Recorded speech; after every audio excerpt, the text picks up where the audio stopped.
سن 2 ہجری تحویل قبلہ و آغاز غزوات۔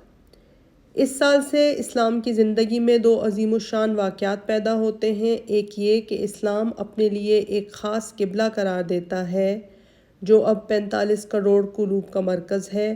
دوسرا یہ کہ دشمنان اسلام اب مخالفت کے لیے تلوار اٹھاتے ہیں اور مسلمان اس کی مدافعت کے لیے تیار ہوتے ہیں۔ تحویل قبلہ شعبان 2 ہجری۔ ہر گروہ، ہر قوم اور ہر مذہب کے لیے ایک خاص امتیازی شعار ہوتا ہے جس کے بغیر اس قوم کی مستقل ہستی قائم نہیں ہو سکتی۔ اسلام نے یہ شعار قبلہ نماز قرار دیا جو اصل مقصد کے علاوہ اور بہت سے حکم و اسرار کا جامع ہے۔ اسلام کا خاص اور نمایاں وصف مساوات عام، جمہوریت اور توحید عمل ہے، یعنی تمام مسلمان یکساں اور متحد الجہت نظر آئیں۔ مذہب اسلام کا رکن اعظم نماز ہے جس سے ہر روز 5 وقت کام پڑتا ہے۔ نماز کی اصلی صورت یہ ہے کہ جمعیت اور افراد کثیر کے ساتھ ادا کی جائے، لیکن اس طرح کہ ہزاروں لاکھوں اشخاص کی منفرد ہستیاں مٹ کر ایک ہستی بن جائے۔ اسی بنا پر نماز باجماعت میں ایک امام ہوتا ہے کہ مقتدیوں کی ایک ایک حرکت اس کے اشاروں سے وابستہ ہوتی ہے، اس لیے ضرور ہے کہ سب کا مرجع عمل بھی ایک نظر آئے۔ یہی اصول ہے جس کی بنا پر نماز کے لیے ایک قبلہ قرار پایا اور اس شعار کا دائرہ اس قدر وسیع کیا گیا کہ اس قبلے کی طرف رخ کرنا ہی کفر کے دائرے سے نکل آنا ہے۔ اب صرف یہ بحث باقی تھی کہ قبلہ کس سمت قرار دیا جائے۔ یہودی اور عیسائی بیت المقدس کو قبلہ سمجھتے تھے کیونکہ ان کی قومی اور مذہبی ہستی بیت المقدس سے وابستہ تھی، لیکن حضرت ابراہیم بت شکن علیہ السلام کے جانشین کے لیے صرف کعبہ قبلہ ہو سکتا تھا جو اس موحد اعظم کی یادگار اور توحید خالص کا سب سے بڑا مظہر ہے۔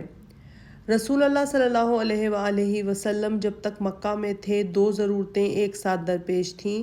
ملت ابراہیمی کی تاسیس و تجدید کے لحاظ سے کعبے کی طرف رخ کرنے کی ضرورت تھی، لیکن یہ مشکل تھی کہ قبلے کی جو اصلی غرض ہے یعنی امتیاز اور اختصاص وہ نہیں حاصل ہوتی تھی، کیونکہ مشرکین اور کفار بھی کعبے ہی کو اپنا قبلہ سمجھتے تھے۔ اس بنا پر آپ صلی اللہ علیہ وآلہ وسلم مقام ابراہیم کے سامنے نماز ادا کرتے تھے جس کا رخ بیت المقدس کی طرف تھا۔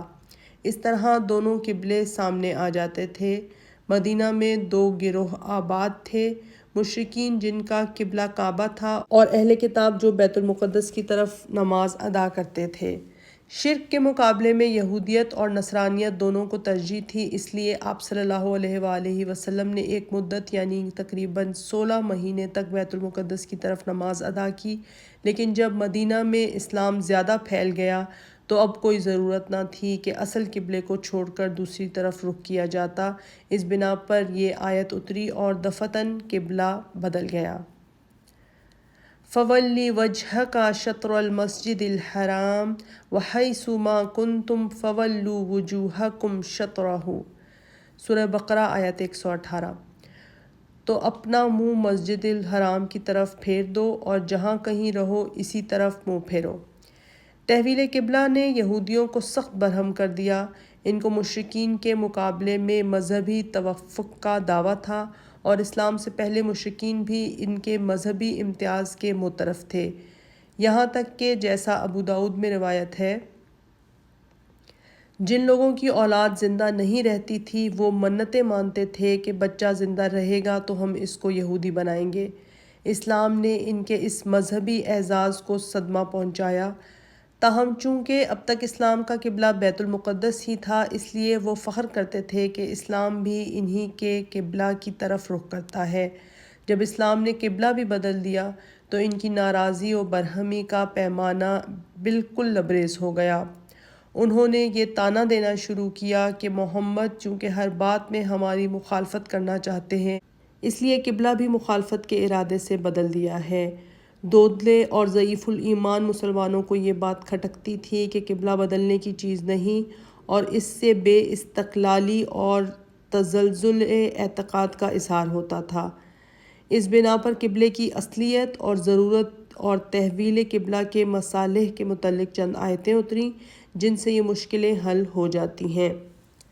سَيَقُولُ السُّفَهَاءُ مِنَ النَّاسِ مَا وَلَّاهُمْ عَنْ قِبْلَتِهِمُ الَّتِي كَانُوا عَلَيْهَا قُلْ لِلَّهِ الْمَشْرِقُ وَالْمَغْرِبُ وَمَا جَعَلْنَا الْقِبْلَةَ الَّتِي كُنْتَ عَلَيْهَا إِلَّا لِنَعْلَمَ مَن يَتَّبِعُ الرَّسُولَ مِمَّن يَنقَلِبُ عَلَىٰ عَقِبَيْهِ وَإِن كَانَتْ لَكَبِيرَةً إِلَّا عَلَى الَّذِينَ هَدَى اللَّهُ۔ سورہ بقرہ آیت نمبر 142 اور 143۔ صفحاء یہ اعتراض کریں گے کہ مسلمانوں کا جو قبلہ تھا اس سے ان کو کس نے پھیر دیا؟ کہہ دو کہ مشرق و مغرب سب اللہ ہی کا ہے۔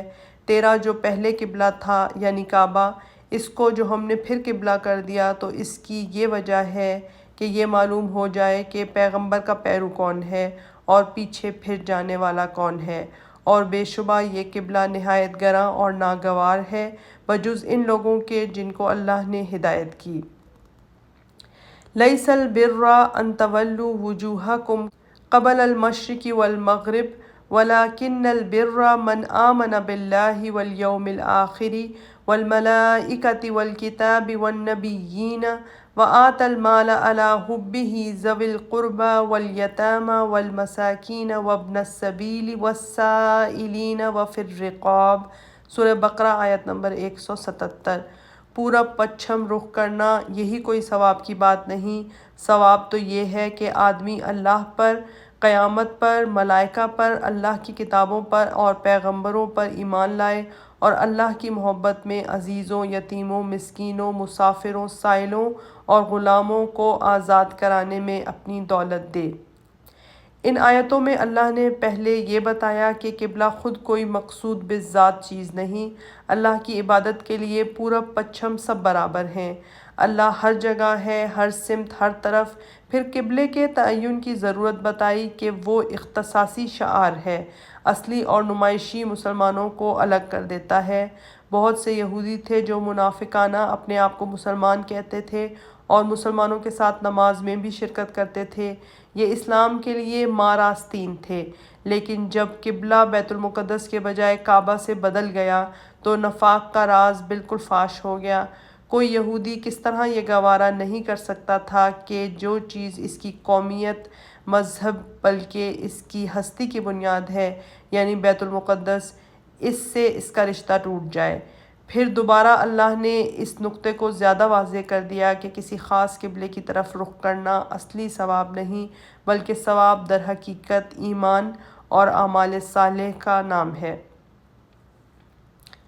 سلسلہ غزوات۔ کیا عجیب بات ہے کہ ارباب سیر مغازی کی داستان جس قدر زیادہ دراز نفسی اور بلند آہنگی سے بیان کرتے ہیں، یورپ اسی قدر اس کو زیادہ شوق سے جی لگا کر سنتا ہے اور چاہتا ہے کہ یہ داستان اور پھیلتی جائے، کیونکہ اس کو اسلام کے جور و ستم کا جو مرقع آراستہ کرنا ہے، اس کے نقش و نگار کے لیے لہو کے چند قطرے نہیں بلکہ چشمہائے خون درکار ہے۔ یورپ کے تمام مورخوں نے سیرت نبی صلی اللہ علیہ وآلہ وسلم کو اس انداز میں لکھا ہے کہ وہ لڑائیوں کا ایک مسلسل سلسلہ ہے جس کا مقصد یہ ہے کہ لوگ زبردستی مسلمان بنائے جائیں، لیکن یہ خیال چونکہ واقعہ میں غلط بلکہ سرتاپا غلط ہے، اس لیے مغازی کی ابتدا سے پہلے ضرور ہے کہ اس بحث کا فیصلہ کیا جائے۔ عام خیال ہے کہ اسلام جب تک مکہ میں تھا مصائب گوناگوں کی آماج گاہ تھا، مدینہ میں آ کے ان کی کلفتیں دور ہوئیں، مگر یہ خیال صحیح نہیں۔ مکہ میں جو مصیبت تھی گو سخت تھی لیکن تنہا اور منفرد تھی، مدینہ میں آ کر وہ متعدد اور گوناگوں بن گئی۔ مکہ کل ایک قوم تھی، مدینہ میں انصار کے ساتھ یہود بھی تھے جو عادات، خصائل، مذہب اور دیانت میں انصار سے بالکل مختلف اور ان کے حریف مقابل تھے۔ اس پر ایک تیسری قسم منافقین کا اضافہ ہوا جو مار آستین ہونے کی وجہ سے دونوں سے زیادہ خطرناک تھے۔ مکہ اگر قابو میں آ جاتا تو حرم کی وسعت اثر کی وجہ سے تمام عرب کی گردنیں خم ہو جاتیں، لیکن مدینہ کا اثر 4 دیواری تک محدود تھا۔ مدینہ اب تک بیرونی خطرات سے بالکل مطمئن تھا، لیکن رسول اللہ صلی اللہ علیہ وآلہ وسلم کی قیام گاہ ہونے نے اس کو قریش کے غیظ و غضب کا تاراج گاہ بنا دیا۔ حضرت صلی اللہ علیہ وآلہ وسلم جب مکہ سے چلے تو چند ہی روز کے بعد قریش نے عبداللہ بن ابی کو، جو واقعہ ہجرت کے قبل رئیس الانصار تھا اور انصار نے اس کی تاج پوشی کی شاہانہ رسم ادا کرنے کے لیے تیاری کر لی تھی، خط لکھا جس کے الفاظ یہ تھے: تم نے ہمارے آدمی کو اپنے ہاں پناہ دی ہے، ہم اللہ کی قسم کھاتے ہیں کہ یا تو تم لوگ اس کو قتل کر ڈالو یا مدینہ سے نکال دو، ورنہ ہم سب لوگ تم پر حملہ کریں گے اور تم کو گرفتار کر کے تمہاری عورتوں پر تصرف کریں گے۔ جب آپ صلی اللہ علیہ وآلہ وسلم کو یہ خبر معلوم ہوئی تو آپ عبداللہ کے پاس تشریف لے گئے، اس کو سمجھایا کہ کیا تم خود اپنے بیٹوں اور بھائیوں سے لڑو گے؟ چونکہ انصار اکثر مسلمان ہو چکے تھے، اس لیے عبداللہ اس نکتے کو سمجھا اور قریش کے حکم کی تعمیل نہ کر سکا۔ بدر کے بعد پھر قریش نے اسی مضمون کا خط لکھا، چنانچہ اس کی تفصیل آگے آئے گی۔ تاہم قریش کی شہ پر منافقین اور یہود مدینہ کا سر پھر چکا تھا۔ اسی زمانے میں یعنی بدر سے پہلے حضرت صلی اللہ علیہ وآلہ وسلم بنو الحارث بن خزرج کے محلے میں سوار ہو کر تشریف لے گئے۔ ایک جگہ مشرکین و منافقین مدینہ، یہود اور بعض مسلمان بیٹھے تھے۔ گدھے کے چلنے سے گرد اڑی تو عبداللہ بن ابی نے منہ پر کپڑا ڈال دیا اور حقارت سے بولا: گرد نہ اڑاؤ۔ حضرت صلی اللہ علیہ وآلہ وسلم نے مجمع کو سلام کیا اور کچھ قرآن کی آیتیں سنائیں۔ عبداللہ نے کہا: اے شخص، مجھ کو یہ پسند نہیں، اگر تمہاری بات سچ بھی ہو تو ہماری مجلس میں آ کر ہم کو نہ ستایا کرو، جو تمہارے پاس جائے اس سے بیان کیا کرو۔ مسلمان اس تحقیر سے برا فروختہ ہو گئے اور قریب تھا کہ کشت و خون ہو جائے۔ آخر حضرت صلی اللہ علیہ وآلہ وسلم نے دونوں کو ٹھنڈا کیا۔ اسی زمانے کے قریب سعد رضی اللہ عنہ بن معاذ، جو قبیلہ اوس کے رئیس اعظم تھے، عمرہ کرنے کے لیے مکہ معظمہ گئے۔ امیہ بن خلف سے اور ان سے مدت کا یارانہ تھا اور یہ تعلق اسلام کے بعد بھی قائم رہا۔ اس تعلق سے حضرت سعد رضی اللہ عنہ اب بھی امیہ ہی کے مہمان ہوئے۔ ایک دن وہ امیہ کو لے کر کعبے کے طواف کو نکلے۔ اتفاق سے ابو جہل سامنے آ گیا۔ امیہ سے اس نے پوچھا کہ یہ تمہارے ساتھ کون ہے؟ امیہ نے کہا: سعد ہیں۔ ابو جہل نے کہا: تم لوگوں نے صابیوں یعنی کفار حضرت صلی اللہ علیہ وآلہ وسلم اور اہل اسلام کو صابی یعنی مرتد کہتے تھے کو پناہ دی ہے۔ میں کبھی یہ نہیں دیکھ سکتا کہ تم کعبہ میں آ سکو۔ اللہ کی قسم، اگر تم امیہ کے ساتھ نہ ہوتے تو بچ کر واپس نہیں جا سکتے تھے۔ حضرت سعد نے کہا: اگر تم نے ہم کو حج سے روکا تو ہم تمہارا مدینے کا راستہ روک دیں گے، یعنی شام کی تجارت کا راستہ۔ عرب کی تولیت اور مجاورت کی وجہ سے تمام عرب قریش کا احترام کرتا تھا اور مکہ سے مدینہ تک جو قبائل پھیلے ہوئے تھے سب قریش کے زیر اثر تھے۔ اس بنا پر قریش نے تمام قبائل کو اسلام کا مخالف بنا دیا۔ ہجرت کے 6 سال تک یمن وغیرہ کے لوگ آپ صلی اللہ علیہ وآلہ وسلم کے پاس نہیں پہنچ سکتے تھے۔ چنانچہ 6 ہجری میں جب بحرین سے عبد القیس کی سفارت آئی تو لوگوں نے حضرت صلی اللہ علیہ وآلہ وسلم کی خدمت میں عرض کی کہ مضر کے قبائل ہم کو آپ تک پہنچنے نہیں دیتے، اس لیے ہم صرف ایام حج میں، جبکہ لڑائی عموماً موقوف ہو جاتی ہے، آپ کی خدمت میں آ سکتے ہیں۔ قریش نے انہی باتوں پر اکتفا نہیں کیا بلکہ جیسا کہ انہوں نے عبداللہ بن ابی کو لکھا تھا، اس کی تیاریاں کر رہے تھے کہ مدینے پر حملہ کر کے اسلام کا استحصال کر دیں۔ مدت تک یہ حال رہا کہ آپ صلی اللہ علیہ وآلہ وسلم راتوں کو جاگ جاگ کر بسر کرتے تھے۔ صحیح نسائی میں ہے، آپ صلی اللہ علیہ وآلہ وسلم اول جب مدینہ میں آئے تو راتوں کو جاگا کرتے تھے۔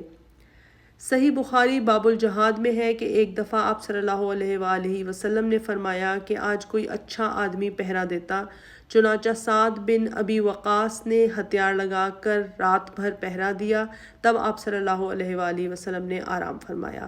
اس سے بڑھ کر حاکم کی روایت ہے جس کے یہ الفاظ ہیں: آپ صلی اللہ علیہ وآلہ وسلم اور صحابہ رضی اللہ عنہم جب مدینہ آئے اور انصار نے ان کو پناہ دی تو تمام عرب ایک ساتھ ان سے لڑنے کو آمادہ ہو گئے۔ صحابہ صبح تک ہتھیار باندھ کر سوتے تھے۔ مورخین مغازی کی ابتدا انہی واقعات سے کرتے ہیں کہ اسی سال اللہ نے جہاد کی اجازت دی، لیکن ایک دقیقہ بین انہی کی تصریحات سے پتہ لگا سکتا ہے کہ اصل واقعہ کیا تھا۔ مواہب لدنیہ اور زرقانی میں لکھا ہے کہ اللہ نے 12 صفر 2 ہجری میں جہاد کی اجازت دی۔ اس کی سند میں امام زہری کا قول نقل کیا ہے۔ پہلی آیت جو قتال کی اجازت میں نازل ہوئی وہ یہ ہے اذن للذین، یعنی جن سے لڑائی کی جاتی ہے مسلمان، ان کو بھی اب لڑنے کی اجازت دے دی جاتی ہے کیونکہ ان پر ظلم کیا جا رہا ہے اور اللہ ان کی مدد پر یقیناً قادر ہے۔ تفسیر ابن جریر میں ہے کہ قتال کے متعلق سب سے پہلے جو آیت نازل ہوئی وہ یہ ہے وَقَاتِلُوا فِي سَبِيلِ اللَّهِ الَّذِينَ يُقَاتِلُونَكُمْ، سورہ بقرہ آیت نمبر 19۔ اللہ کی راہ میں ان لوگوں سے لڑو جو تم سے لڑتے ہیں۔ لیکن غور سے دیکھو کہ دونوں آیتوں میں انہی لوگوں سے لڑنے کی اجازت ہے جو پہلے مسلمانوں سے لڑنے آتے ہیں، اور اس سے ظاہر ہوتا ہے کہ مسلمان در حقیقت لڑنے پر مجبور کیے جاتے ہیں۔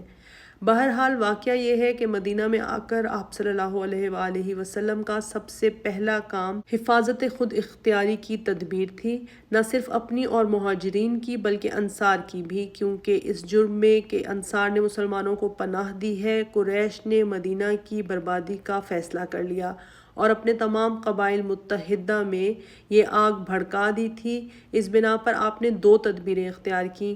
اول یہ کہ قریش کی شامی تجارت جو ان کا مایہ غرور تھی بند کر دی جائے تاکہ وہ صلح پر مجبور ہو جائیں، اور یاد ہوگا کہ سعد بن معاذ رضی اللہ عنہ نے مکہ میں ابو جہل کو اسی کی دھمکی دی تھی۔ دوسرے یہ کہ مدینہ کے قرب و جوار کے جو قبائل ہیں ان سے امن و امان کا معاہدہ کیا جائے۔ بدر سے پہلے جو مہمیں بھیجی گئیں، غرض ان حالات کی بنا پر غزوہ بدر سے پہلے 100 50 کی ٹکڑیاں مکے کی طرف روانہ کی جاتی تھیں۔ اس ابوا کی مہم سے پہلے جو صفر 2 ہجری میں واقع ہوئی اور جس میں آپ صلی اللہ علیہ وآلہ وسلم نے خود شرکت فرمائی تھی، ارباب سیر نے 3 مہم کا ذکر کیا ہے جن کو ان کی زبان میں سریہ کہتے ہیں۔ سریہ حمزہ رضی اللہ عنہ، سریہ عبیدہ بن حارث رضی اللہ عنہ، سریہ سعد بن وقاص رضی اللہ عنہ، لیکن ان میں سے کسی مہم میں کوئی کشت خون نہیں ہوا، یا بیچ بچاؤ ہو گیا یا بچ کر نکل گئے۔ ارباب سیر نے ان سرایا کا مقصد یہ بتایا ہے کہ یہ قریش کے تجارتی قافلے کو چھیڑنے کے لیے بھیجے جاتے تھے، یعنی حضرت سعد کی تحدید کے مطابق ان کی شامی تجارت کو بند کرنا مقصود تھا۔ مخالفین کہتے ہیں کہ صحابہ کو غارت گری کی تعلیم دی جاتی تھی، لیکن یہ الزام کس قدر جہالت پر مبنی ہے کہ اول تو اسلام کی شریعت میں یہ سخت تر گناہ ہے، ثانیاً واقعہ کیا بتاتا ہے؟ کیا ان میں سے کسی مہم میں بھی یہ مذکور ہے کہ صحابہ رضی اللہ عنہم نے قافلے کا مال لوٹ لیا؟ ثالثاً اگر ان سرایا کا مقصد لوٹنا اور ڈاکہ ڈالنا ہی ہوتا تھا تو قریش کے قافلہ تجارت کے سوا یہ مقصد کہیں اور نہیں حاصل ہو سکتا تھا۔ جہینہ، اطراف کے جن قبائل کے پاس معاہدے کے لیے مہم بھیجی گئی ان میں سب سے پہلے جہینہ کا قبیلہ ہے۔ جہینہ کا قبیلہ مدینہ سے 3 منزل پر آباد تھا اور ان کا کوہستان دور تک پھیلا ہوا تھا۔ ان سے معاہدہ ہوا کہ وہ فریقین سے یکساں تعلقات رکھیں گے، یعنی دونوں سے الگ رہیں گے۔ صفر 2 ہجری میں آپ 60 مہاجرین کے ساتھ مدینہ سے نکلے اور ابوا تک گئے، جس کے قریب ہی غزوہ ابوا یا غزوہ دوان واقع ہوا، اور جہاں آپ کی والدہ ماجدہ کا مزار ہے۔ ابوا کا صدر مقام فرع ہے جو ایک وسیع قصبہ ہے اور جہاں قبیلہ مزینہ آباد ہے، اور جو مدینہ سے تقریباً 8 منزل یعنی 80 میل ہے۔ یہ مدینہ کی اخیر سرحد ہے۔ ان اطراف میں قبیلہ بنو زمرہ آباد تھا اور یہ نواح ان کی حدود حکومت میں داخل تھا۔ یہاں آپ نے چند روز قیام کر کے بنو زمرہ سے معاہدہ کیا جن کا سردار مخشی بن عمرو زمری تھا۔